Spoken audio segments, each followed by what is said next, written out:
Let's get started. So thank you everyone for being here. I'm today's VTLSS host. My name is Dorothea Toll and I'm from the Department of Biological Sciences. And I'm very pleased to introduce our speaker of today, Bjorn Hamberger from Michigan State University. When Bjorn shared his bio-sketch with me, I actually recognized that his scientific career has been in 4 different countries so far, which is actually quite amazing. So he started out as a PhD student at the Max Planck Institute for Plant Breeding in Germany, in Cologne, where he studied central phenylpropanoid metabolism in Arabidopsis with Klaus Hallbrock. And from there, he took a postdoc, went to Canada, to the University of British Columbia, where he expanded on this research and looked into lignin biosynthetic networks in poplar. And it was also at UBC that he then got for the first time exposed to a different type of plant specialized metabolism, the terpenoid specialized metabolism, by working with Jörg Bohlmann. And then he became more and more interested in gene and pathway discovery in non-model plants, in medicinal plants. So he went back to Europe, to Denmark, and had a faculty position at the University of Copenhagen to continue this type of research. And he was also a group leader at the Center for Biosustainability at Danish Technical University. And then in 2016, he accepted a call from Michigan State University at the Department of Biochemistry and Molecular Biology. And so Bjorn has been involved with several interesting projects over the last couple of years, all sort of centered around terpenoid metabolism in non-model plants, just to identify new enzymatic activities and develop new synthetic biology strategies to generate new natural product scaffolds and chemistries. And I think we will be hearing more about that today. And just on a quick side note, he's also involved with interesting outreach projects. So he has been mentoring undergraduate students to compete in a synthetic biology world championship. I thought that sounds like a lot of fun. Anyway, so I stop here and let Bjorn take over. The floor is yours, Bjorn. Thank you, Dorothea. It's been a real pleasure being at Virginia Tech virtually, but I hope we can solve that this summer with the phytochemistry meeting, which will take place at your university. And I'm really excited about that. Thanks for promoting that. Thank you. I'm a huge fan of that, and I can't wait to see people in person. So to start off, I would like to state that Michigan State University doesn't own the land, but that we occupy the ancestral land of the Hamberger. And with that, I would like to move into medicinal plants, and Dorothea actually gave a really good introduction. Thank you for that. It works well because over the years we have just learned so much about pathway discovery, and it started off in Arabidopsis at the time, nearly fully sequenced. It's pretty much pattern recognition that we have trained over the years, and you'll see certain facets that have been added in our journey in discovering of pathways. But with all those tools in hand, we realized that the enzymes are actually quite valuable and very exciting, and that we can build novel chemical spaces, either through combinatorial biochemistry. I won't be able to talk about that, but certainly now in the most recent years with unnatural chemistries, unnatural substrates, we've definitely expanded the chemical space. So for today's talk, I will begin with where it all started, terpene pathway discovery. But then we quickly move into engineering of these pathways, because in the long run, when we look at sustainable access to some of those molecules which are really difficult to synthesize or economically unviable to synthesize, and you also don't want to extract these compounds from their natural sources, but humans recognize them really for their value in many different applications. So I'll have 2 different examples, viridifluorol and lumethanol. These are two bioactive terpenes for which we cracked the pathways most recently, and then their opportunities. I'll be talking about plant synbio.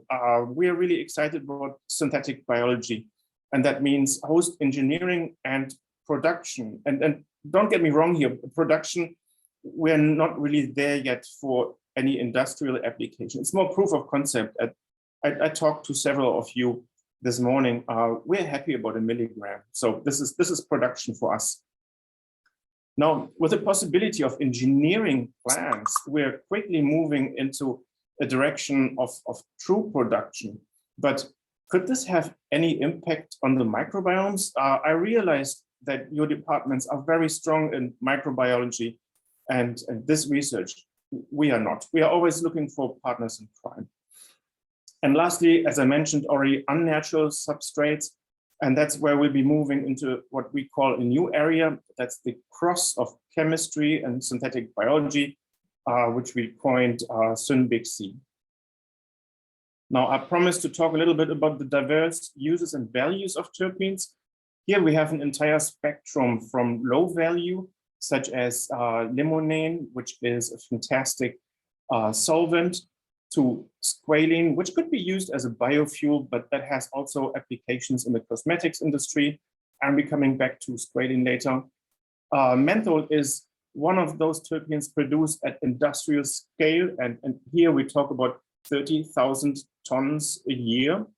Menthol is used in a gazillion of different applications. So the market for menthol is huge. We have not worked with menthol. Then we move quickly into more high value compounds, such as resins, which find their application in high-end inks, for example, or tackifiers. And as the spectrum gets hotter and hotter, we have compounds such as artemisinin, not really high value at the moment, but it is a very effective treatment in combinatorial therapy for malaria. Then towards the end, we're getting into perfumes and ingredients in high-end perfumes, ambrox, santalol, and on the very end of the spectrum, we have terpene drugs or terpene pharmaceuticals such as ingenol, which is a treatment for precancerous stages of skin disease, and forskolin, which is a cyclic AMP activator. So forskolin sells for about $30,000 per kilogram if it's pure. However, my surprise was the biggest when I realized that the market really is dominated by illicit uses of forskolin. You can buy that in your local supermarkets, but people really use it as weight control drug, or for bodybuilders that think that it increases lean body mass and testosterone. But yeah, that's not right. Now, we also came to the question, are drugs really the best targets? They're typically quite complicated. The pathways are long, and their production in, for example, yeast is not very efficient. So we have expanded our spectrum of compounds we are excited about now a bit more. And here come lubethanol and viridifluorol, which I mentioned earlier. Lubethanol is an antimicrobial compound which can control TB. And viridifluorol, as shown down here on the right panel, is quite an effective controller of the germination of spores of phytopathogenic fungi. Calicarpanol is one that I have a very personal interest in.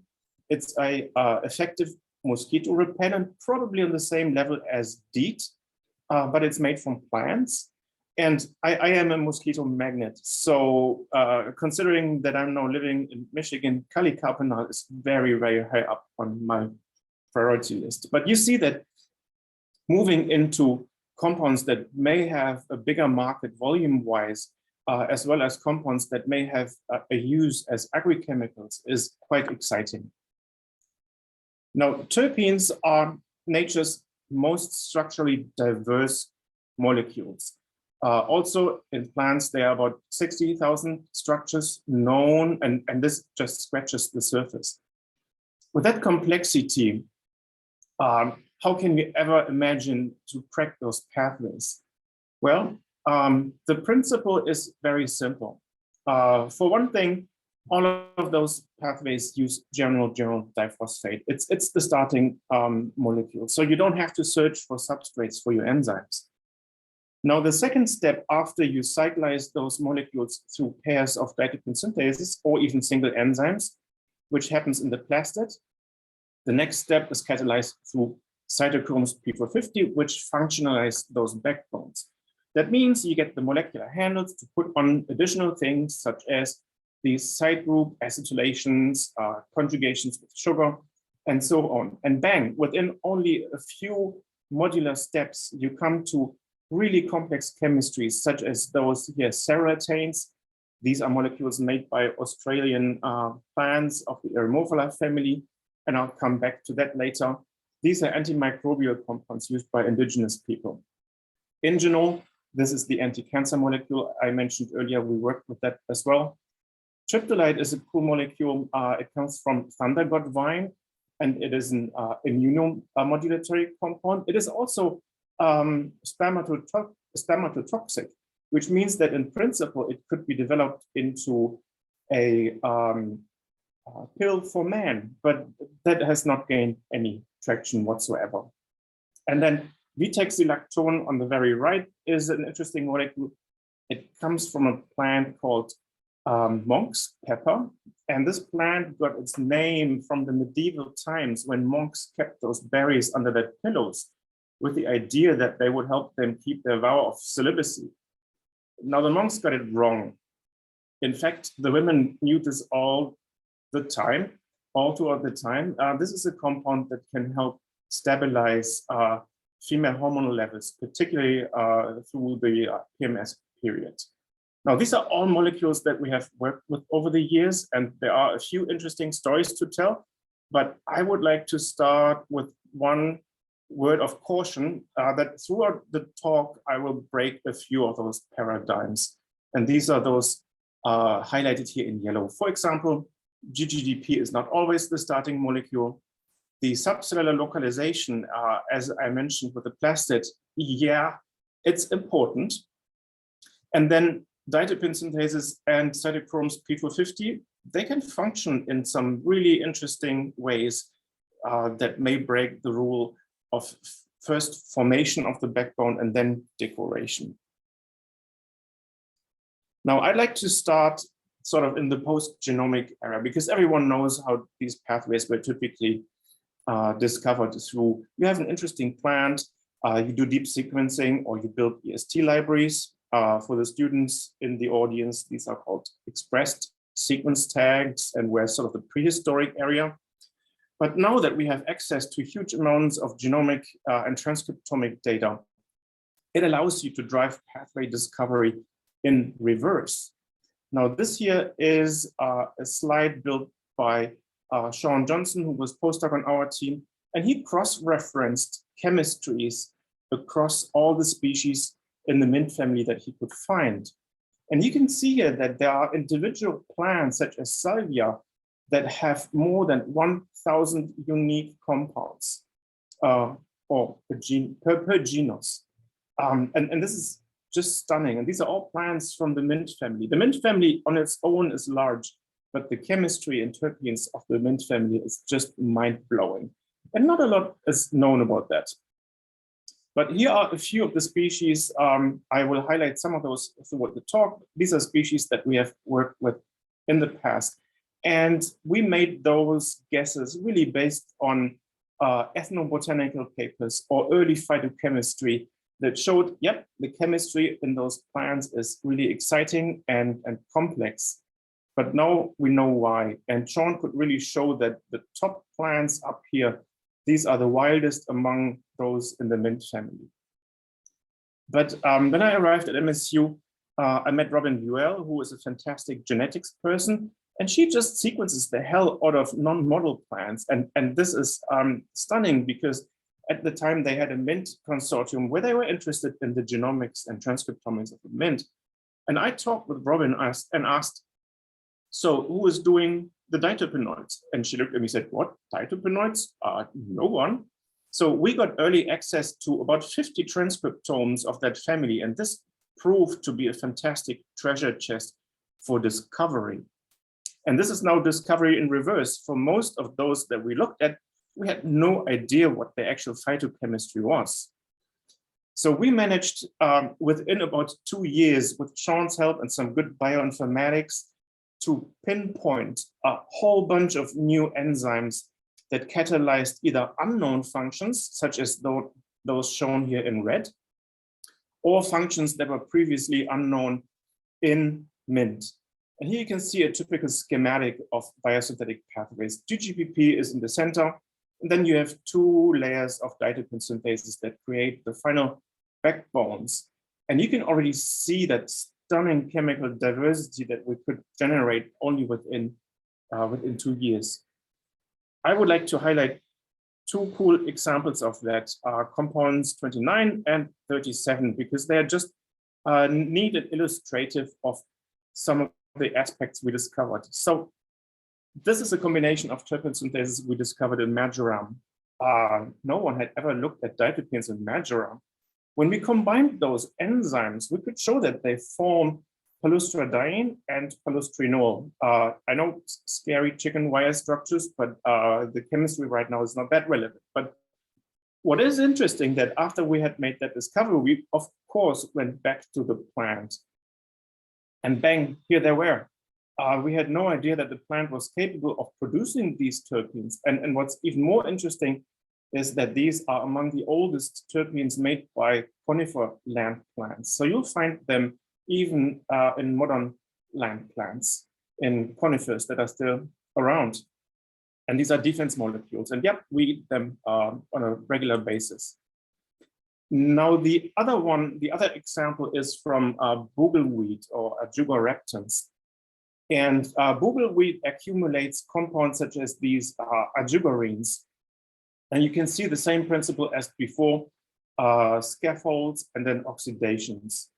Now, what's interesting about those is, for one, they all carry this epoxide bridge down here on the ring system. And all of those compounds are insect repellent. This is where really the industry picked up interest. And I would like to point out that students Emily and Nick already figured out that there are 2 P450s in Ajuga and Calicapa. I'll come back to that group plant later, that catalyze formation of that of this furane ring. We were hoping to get early enzymes that catalyze this epoxide bridge, but we're still fishing for those. Now, moving on to the next scheme here is high-value terpenoids in Texas sage. This is one of those examples where I thought, yeah, that should be straightforward. It's not too complicated diterpene. It's found in Texas sage and in those Eremophila plants in Australia. And Garrett went on that with the idea, hey, this is a problem that we should solve pretty quickly. Now, pretty quickly, we had the entire set of diterpene synthases of that plant in hand, but none of them worked. We did get absolutely nothing out of them. And that was baffling, because typically our success rate with expression of these enzymes is near 100%. Now, Garrett was pretty smart. He looked in the family and he looked at the phytochemistry that's found in Texas sage and related ones. And he came to me and said, hey, Bjorn, looks like there's something weird going on. The compounds found in those plants have a weird configuration. You can see that this is here a cis double bond, whereas all other diterpenes known practically contain the typical trans double bond from GGPP. So this is where we broke that first rule of GGPP being the precursor. In tomato, NNPP, and this is exactly in this cis configuration, had been described as a precursor for some really weird compounds that were only reported in tomato. And tomato and Texas sage have pretty much nothing to do on a taxonomic basis, except that they are both dicots. But with that in mind, we tested the tomato enzyme And surprisingly, it did work. Within 2 weeks, we had the backbone of the serotane diterpenes made. Then Garrett went back into the transcriptome, and yes, he found the cis-prenyl transferase. And then another 2 weeks later, we had the cytochrome P450, which installed this group up here. So we have a very simple pathway that leads to an anti-tuberculosis drug or a compound that is antimicrobial.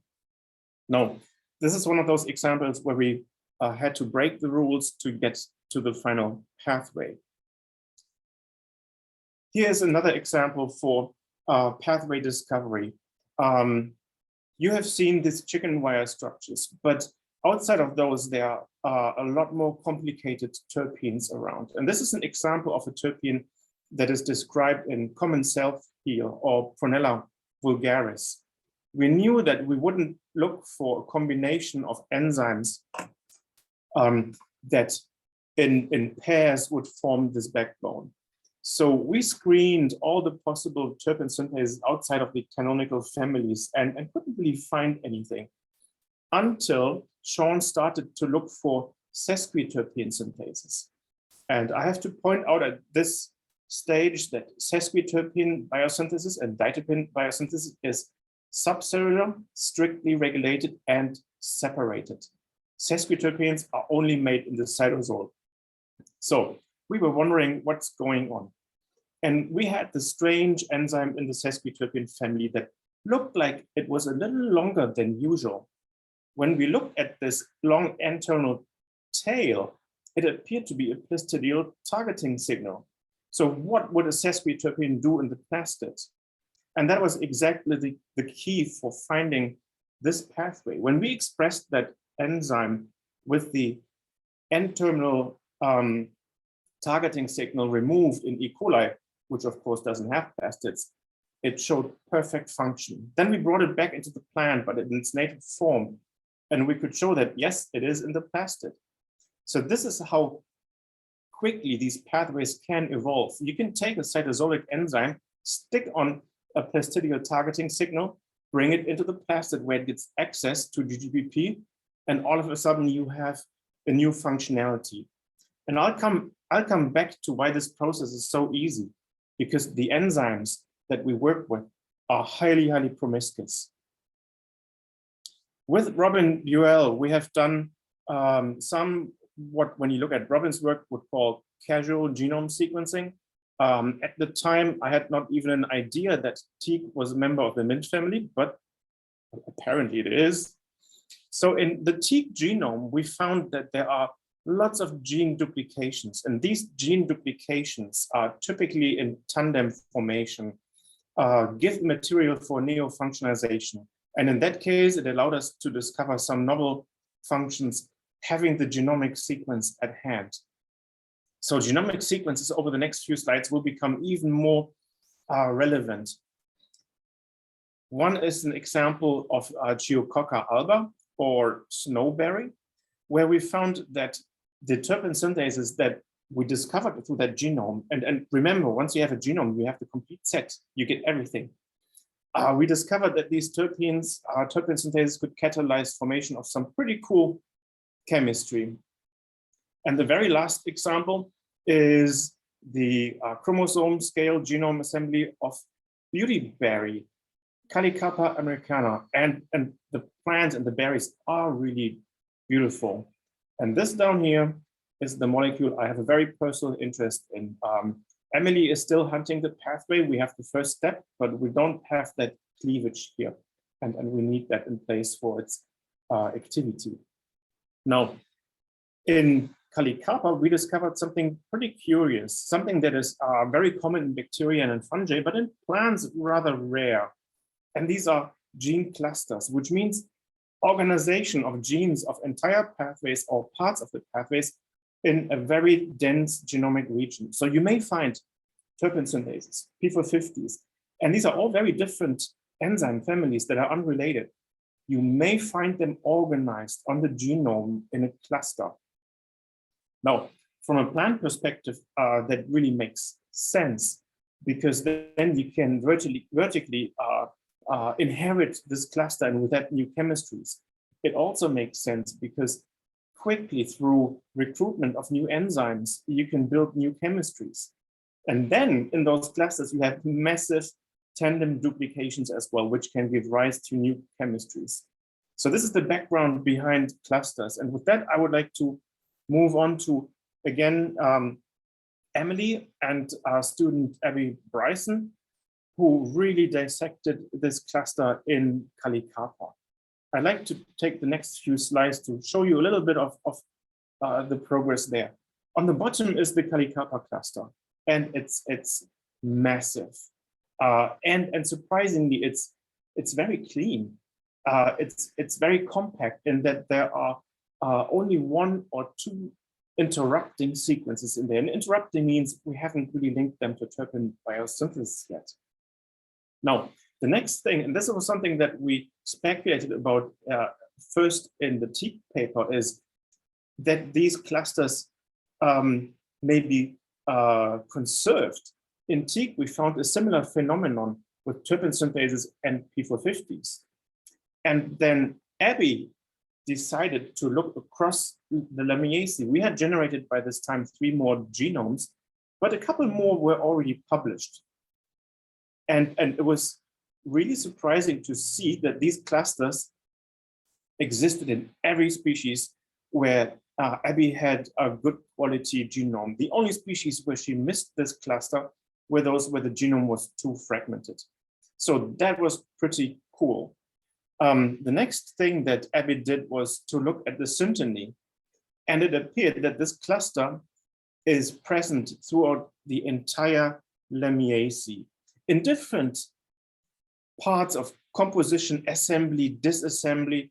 So it looks like, first, this is very dynamic, and secondly, it looks like the clusters all contain the signature terpene synthases. And then independently in those species, they start recruiting other enzymes into the cluster, such as cytochromes P450 and further enzymes.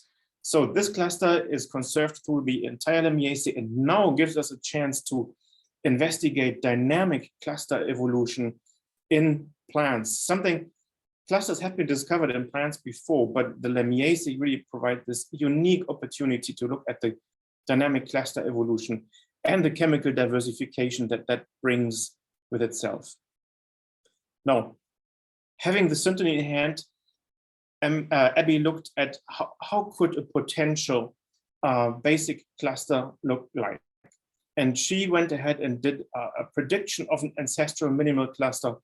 And this is what we have. We have 4 different enzymes of different classes. We've got 2 terpene synthases that perform different functions, and then 2 different cytochromes P450.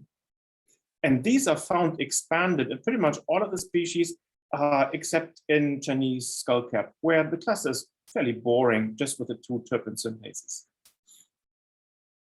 So knowing that, the next question, of course, is what's this cluster doing? Abby and Emily looked at expression data across different tissues, and there they found something pretty peculiar, in that within the cluster, we have 2 sets of genes that were expressed in specific tissues, root and fruit for the first one, and then flowers and young leaves for the second cluster. And that was very interesting. Now, what I have to mention as well is that there are lots of P450s. When Abby and Emily then started the functional characterization of the clusters, it turned out that the first part here made a molecule that's shared widely across all MINT members. The second cluster, however, was something we hadn't seen before. It made a backbone that looks like a precursor for gibberellins, but the stereochemistry is wrong. These are 2 carbons that have a wrong stereochemistry. So this is not a GA precursor. But then looking into the chemistry of Kalikapa, there is a molecule called kaliterpenone, which may possibly be a growth promoting molecule outside of the GA family. But this is the backbone that we could generate with the terpene synthase in the second cluster. So what I would like to highlight here really is that these clusters evolve at an enormous, with at an enormous dynamic rate. And in the case of Kali-Kappa, we even have a cluster that encodes two different chemistries, both of the terpene biosynthetic pathways, and both use cytochromes P450 and terpene synthases. So with that, I would like to leave the pathway discovery and move a little bit more into what our interest is in production. And this is a principle that came out of earlier work where we cracked the biosynthetic pathway to forskolin, which is found in the root of Coleus forscoli. And interestingly, it is found in this outermost layer of the root. In this root layer, we found funny structures, and I, as a chemist, was completely clueless. But the postdoc at the time on the team, she decided to do some histochemical staining, and they turned out to be lipid droplets. And that's quite interesting if you consider that terpenes actually are very lipophilic compounds. So we thought this can't be a coincidence. And what was a coincidence that at that time, I and the postdoc on my team, we gave a talk in Berkeley where I ran into Christoph Benning. Christoph Benning is at MSU, and he is an expert in lipid droplet formation. So he pulled me over right over the talk and said, Bjorn, we need to talk. We hatched that idea that we can possibly co-engineer lipid droplets together with terpene biosynthetic pathways to provide an intracellular storage organelle for these compounds. Now, this was a pretty cool idea, but what was even more exciting was that Christoph then said, hey, Bjorn, we have a position at MSU. It's for a plant synthetic biologist. So yeah, that's what got me to MSU. And then about 3 years later, we had hatched this pretty crazy idea into a full-blown project. We were able, with Christoph's technology, to trigger lipid droplet formation in plant cells. We were also able to hijack this new organelle for anchoring, in this case, of a fluorescently labeled protein, which means that not only can you make lipid droplets, but they're yours to hijack. And this is what a postdoc on the team and a couple of other students on our team then accomplished over the course of 3 years. We engineered lipid droplets, first for anchoring of parts of the pathway. Here you can see the example with the YFP. But we could also anchor diterpene biosynthetic enzymes on the lipid droplets, or we could anchor cytochromes P450 on those lipid droplets. So with that, on the right-hand side, this is one slide for a 10-man year or 10-person year project. We overexpressed Arabidopsis wrinkled 1, which boosts fatty acid production. We also anchored parts of the pathway to the lipid droplets. These are parts of a diterpene biosynthetic pathway, including the diterpene synthase, P450, and of course its redox partner. And we also boosted the cytosolic pathway that gives us then the precursor for diterpenes. These all had to be engineered then in the cytosol. And it worked. We could make appreciable amounts of these diterpenes, and using the lipid droplet technology, we managed to boost the production capacity even further. And with that, I would like to move on into now from the proof of concept to engineering of sustainable production of terpenoids in poplar. And this is Jake Bibik, who has just this week handed me over his thesis to read. So he is near the end of his time with us.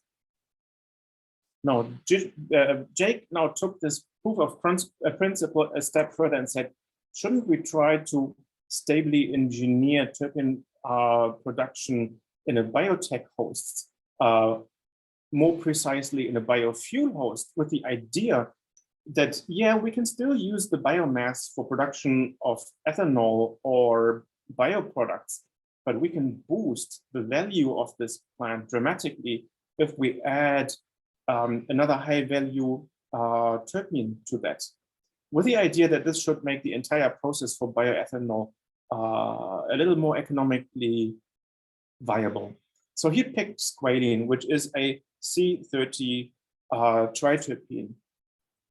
with the cell to the Great Lakes Bioenergy Research Center, who paid Jake, that this would be an excellent biofuel. It is, you can break it down, you can burn it, but you don't have to. Squalene is an important ingredient in cosmetic oils. It's actually really good for your skin. And it also is a precursor for very high value triterpenoids, such as amberine, which is a perfume precursor. Now, let's take a look at how to engineer plants for squalene production. There are a couple of problems you want to avoid. First, we were quite aware of the importance of compartmentalization.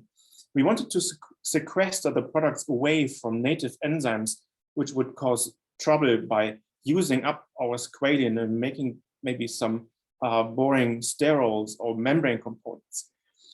We also wanted to increase product yields. So we knew we had to do a little bit of engineering. In the middle shown is how squalene is normally made. Now, the first idea was, let's shuffle the squalene pathway into the plastid. That would insulate it from those pesky native pathways. The second strategy is what we had learned earlier, lipid droplet scaffolding. The idea here is to anchor the pathway to lipid droplets and then just have the lipid droplets mop up the squalene. And with that, we have our product ready for purification. Now, for that, Jake had to go through optimization of key steps here. And we have the entry steps of the plastidial pathway to terpenoids, DXS. And then we have the enzyme that takes the C5 Legos building blocks and makes the C15 intermediate, and then our squalene synthase, which would lead to the C30. Now, Jake screened lots of natural variants, and it appeared that there are quite some differences in the efficiency. And you can see here production of terpenes by using different entry steps into the pathway. There are significant differences in those, both for the DXS, the farnesyl diphosphate synthase, and yes, we have also used the chicken farnesyl diphosphate synthase, which worked. And down here are variants of plastidial targeted squalene synthase. Keep in mind, squalene typically is made in the cytosol and the enzyme is anchored to the ER. So we had to do quite a bit of engineering. So he picked out a combination yielding the best pathway, 2 plant enzymes from Coleus and from Arabidopsis, and the last one is from a fungus that we had to re-engineer to target it to the plastid. So as well, he tested multiple variants of scaffolding of these enzymes on the lipid droplets, and he could show that scaffolding also increased yields and showed that there's a significant modularity, so some flexibility how we can build those pathways. And this would be great for future construct design. But to come to the punchline here, the average squalene yields that Jake managed to get were about 0.6 milligram per gram fresh weight, highest level of nearly a milligram per gram fresh weight. And that's not bad at all, because depending on who you ask, it comes within the range of commercial competitiveness if you consider that you use the rest of the biomass for making bioethanol. But yeah, that's depending on who you ask. We did with University of Princeton a more detailed techno-economic analysis, and there we kind of tanked. We are at 50% of competitiveness against the squalene extracted from shark liver, which is not really, which shouldn't be popular. Now let's move into other hosts. This is Tina Andersen. She is postdoc on our team, and she's interested in sorghum, still as part of the Great Lakes Bioenergy Research Center. Sorghum roots are pretty interesting in that they excrete a very hydrophobic compound, sorgoleone. So we thought that this would be a fascinating system to test excretion of specific terpenes into the soil for engineering the microbiome, maybe fine-tuning the microbiome. We suspect that terpenes are small molecules used in communication between the plant and the microbes around. As well, we are studying the terpene biosynthetic pathways in sorghum just to get an idea on what's happening in the root. This is one a little more crazy example of a master student on our team, and she took a bacterium from the phyllosphere, which typically lives on the leaves of plants. This is a methylotrophic bacteria, and we engineered this bacterium with a plant terpene synthase that yields patchouli, which is the nice smell of patchouli. So here you can see the different synthetic biology components that this system offers, and we think this is super exciting. Going a little bit more into the details, we were of course interested what happens to the root sorghum microbiome. So we set up these rhizoboxes where sorghum is growing, and we put these artificial roots in the same system. That meant we could do watering of that root system with terpenes that were commercially available every 2 days, just to see what's going on. And then we sampled the microbiome right at the root, at bulk soil, and at the fake root. Deep sequencing of those showed, wow, there are significant differences in these microbes, both in the fungal kingdom and the bacterial kingdom, that respond specifically to some of those terpenes that we've supplemented. As for the root rhizosphere, Greg Bonito's team now managed to isolate many of those, and we are currently testing the impact of terpenes on those microbes.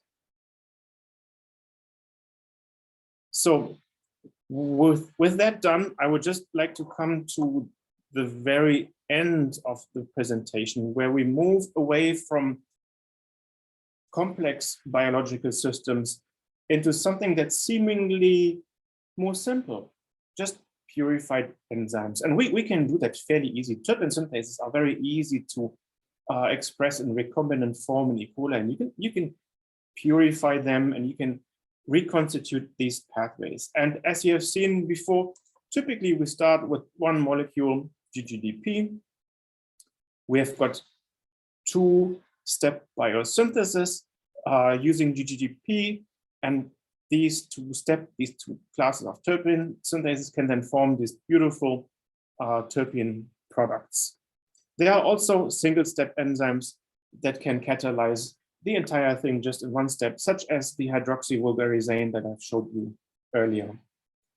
Now, cool principle. Oh yeah, and then lots of more non-TPS modifications lead to molecules such as this. This is Taxol, the best known anti-cancer drug that humans have in their hands. And this is something that we've just recently started to hunt. These are compounds found in the root of delphinium plants. And here we are breaking one of the terpene field taboos because we have a nitrogen in there. We are really excited about how you can create these diterpene alkaloids. But with that in mind, meet Edmund Ellsworth. He's at MSU, and he is a really good synthetic chemist and medicinal chemist. And he asked the question, what if we just start with another substrate? We by now knew that the enzymes had significant promiscuity. So we were quite excited about that opportunity, because if you start with another substrate in this big cascade, which already makes great chemical diversity, you have the chance to dramatically expand that chemical space, giving access to non-natural products that in their pure form have actually mild to good bioactivity. So in the long run, this may lead to development of non-natural variants of those drugs, which may have fine-tuned activities. That's the greater goal, but that wouldn't be accomplished anytime soon. But here is Garrett's workflow. We have these 20 synthetic substrates, some of them pretty crazy. You wouldn't expect that these work. Some of them just have an additional methyl group, which means that your diterpenes all of a sudden are C21s or C22s. Those don't exist in nature, but that was a pretty cool start. And then Edmund made a number of more wild changes, such as addition of a fluorine, double bond over here, and then he started putting oxygens right in the middle of that chain. Well, it looked wild. Garrett selected 27 terpene synthases for purification and to start testing them for promiscuity to see where we can go. And this was at the stage absolutely non-hypothesis driven. This was purely exploratory. Here's the approach: cloning and expressing of the P450s in purification, getting our hands on the substrates, running the assays in small vials, analyze them by GC, pick new stuff up by GCMS, and then scale up for structure determination by NMR. Sounded pretty straightforward. Now, scale up for the NMR wasn't. Enzymatic assays with lazy enzymes and synthetic substrates of questionable purity. Oof. But this chart here on the right is fairly complicated. I won't take you through all the details, but on top you have the 20 substrates. And down here, different combinations of terpene synthesis or even single enzymes. And as you can see, the rate of success that Garrett had with these assays was quite stunning. Over a third of them did actually work. And 20 of them did work so well that Garrett decided to scale them up for NMR. These are all those labeled with a 3. Now, that's when we ran into a bottleneck. Garrett could make some 10, 20 micrograms of those molecules with his assay. The NMR facility at MSU required about 500 micrograms. But then later last year, we got a new NMR facility. And this has brought us down to 25 micrograms for structural elucidation. And this here is an example of a new compound, one of those crazy ones with an oxygen right in the middle of the chain. Now this has beautifully cyclized into this new unnatural cuspene derivative. The compound on the left is fairly common in nature. The compound on the right is unnatural and now biosynthesized with this new substrate. So with that, I'm close to the end. I would like, instead of a summary, to give you some take-home messages. First of all, pattern recognition for discovery of specialized metabolism is not hard at all. Pathways may be discovered in species without prior knowledge. Once you have genomic or transcriptomic data, you can go ahead. Now, the next one is interesting. Evolution always plays tricks on you. Don't rely on compartments. But compartments are cool because they can be engineered. And once you have engineered a new compartment, they're yours. You can do all kinds of cool things with these novel organelles. Don't get stuck with a substrate. Never underestimate substrate promiscuity. And the terpene biosynthetic field, too often we call enzymes endpoint synthase. They may not be. They may have a much broader application in biotech because their capacity to make stuff is probably more diverse than we thought. You have a genome? Well, go and check for gene clusters. If you have one, you've struck gold. If you don't have one, it's maybe 5 minutes wasted.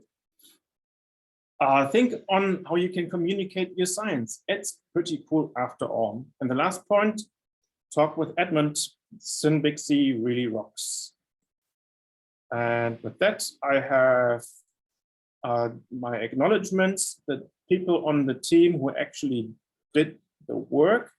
I've mentioned today Trina, Abby, Garrett, and Jake, and Nick.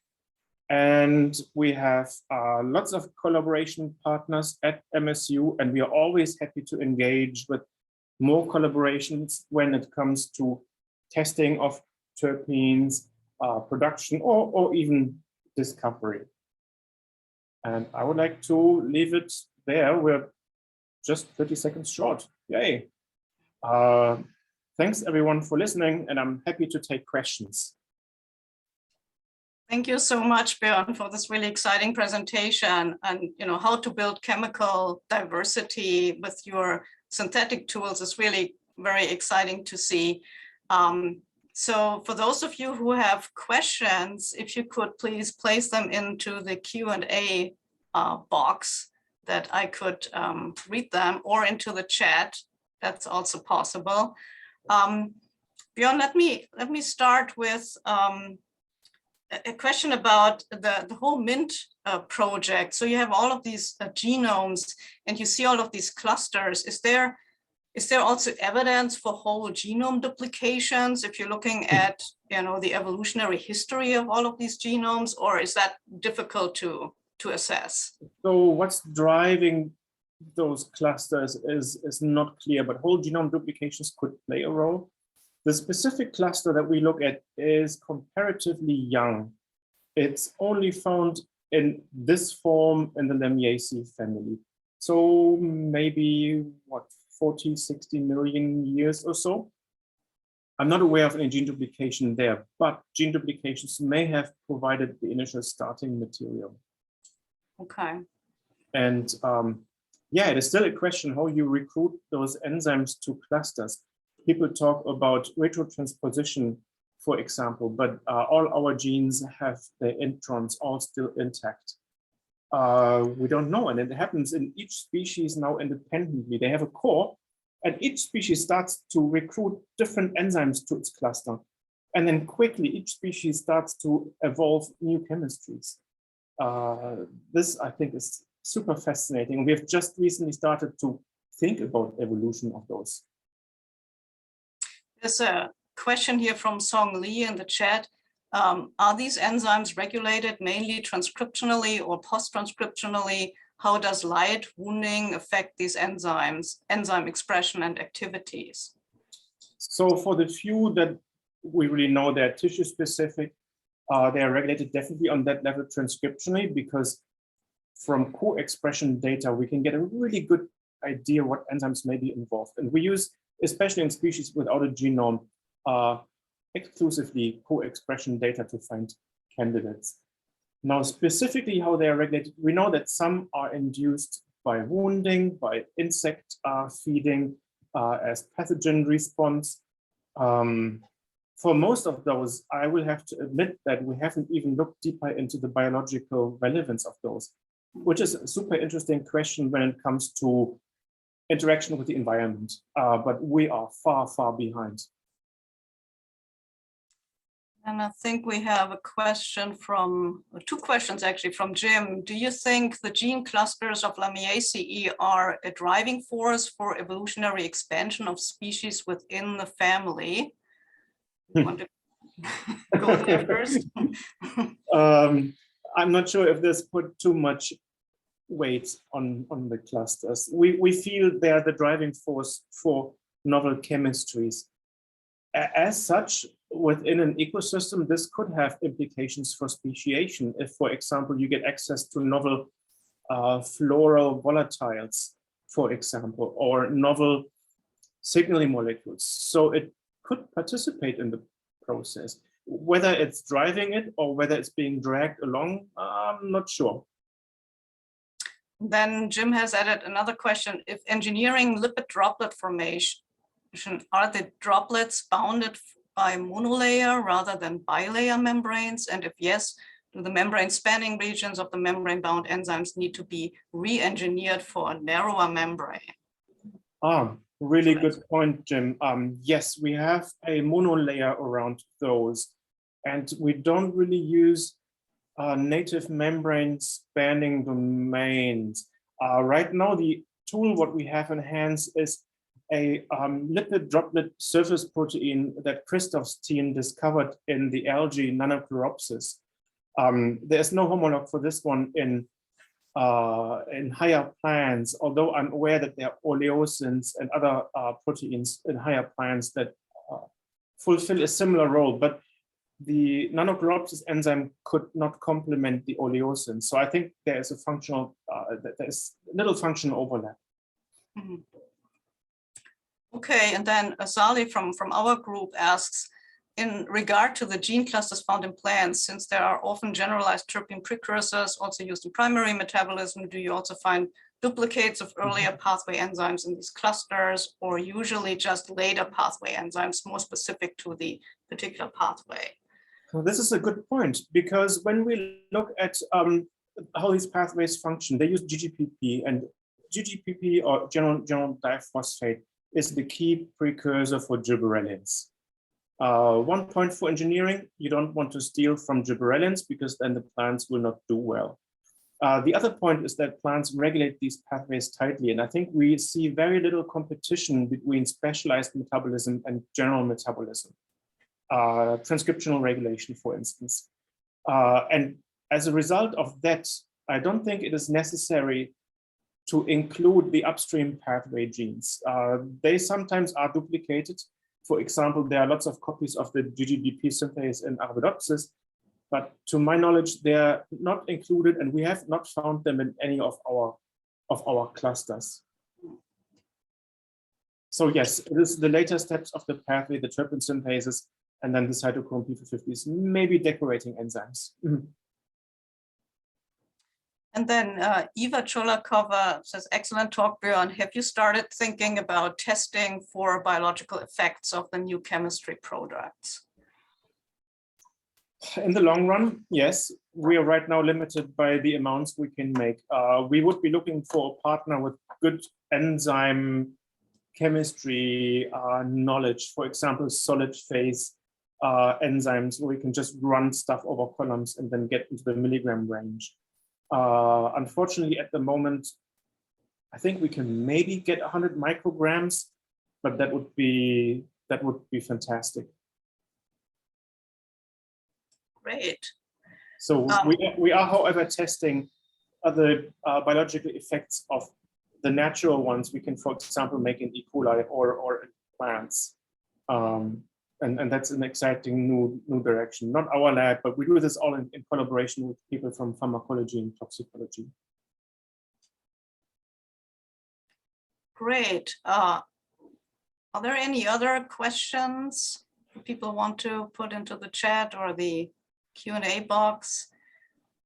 I still have tons of questions, Bjorn, but maybe we can address those later. I was just wondering about, that soil specific work that you're doing. So is this, so you're using sorghum as a potential host, just to, engineer it for production of high value products, or is this a specific soil related project? You try to engineer or modify microbiomes, maybe to make them more resistant against pathogens, or the plant be more resistant to pathogens. So what is your long-term goal there? Sorghum has different opportunities. The engineering of the root would be for excretion, and with that, of course, your high-value terpenes are gone.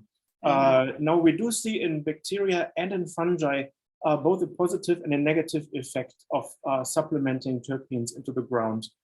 And the ground is sorghum soil. So this is sorghum field soil. I forgot to mention that. We do see both microbes, we do see microbes that respond positively and negatively. So we may have methods to control some, and we may have methods to attract some others. Whether the others now feed on our terpenes or not, that will remain to be shown. Maybe they just eat them. But you would have additional protective effects against maybe phytopathogenic fungi. That would be fantastic. In the second aim of this project, we will engineer sorghum roots for production of antimicrobial compounds such as viridiflurol. They may help to suppress phytopathogenic fungi.